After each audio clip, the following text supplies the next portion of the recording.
Washington. President Biden on Saturday accepted the resignation of his administration's Senate-confirmed Customs and Border Protection Commissioner, Chris Magnus, who had been asked to step down by Department of Homeland Security leaders frustrated with his leadership.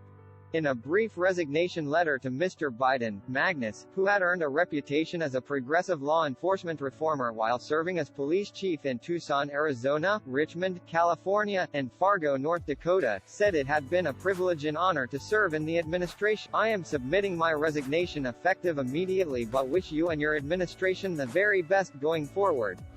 Thank you again for this tremendous opportunity.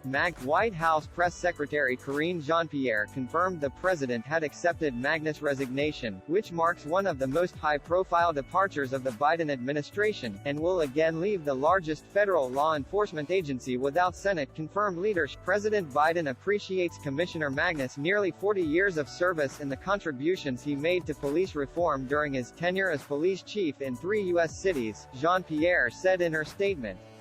The president thanks Mr. Magnus for his service at CBP and wishes him well. Magnus' resignation comes just a day after it was revealed that Homeland Security Secretary Alejandro Mayorkas had lost confidence in his ability to lead CBP at a time when the agency has struggled to respond to record numbers of migrant apprehensions along the U.S.-Mexico border.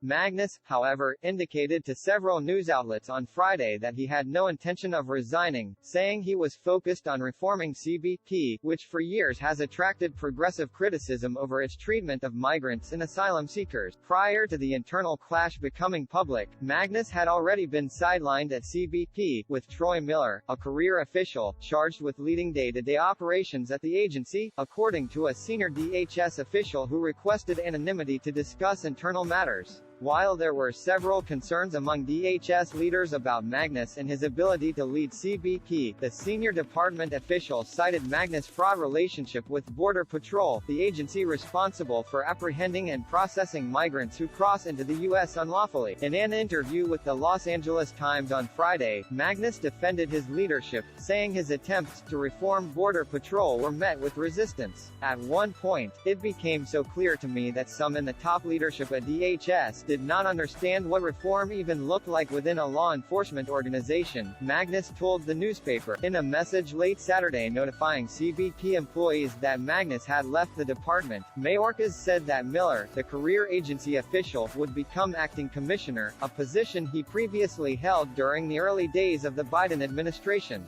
We are thankful to Commissioner Magnus for his contributions over the past year and wish him well, Mayorkas said in the message obtained by CBS News. CBS Weekend News headlines for Saturday, November 12, 2022. Biden attends ASEAN conference, calls for stronger alliance between member countries. Ukraine celebrates regaining Kherson region.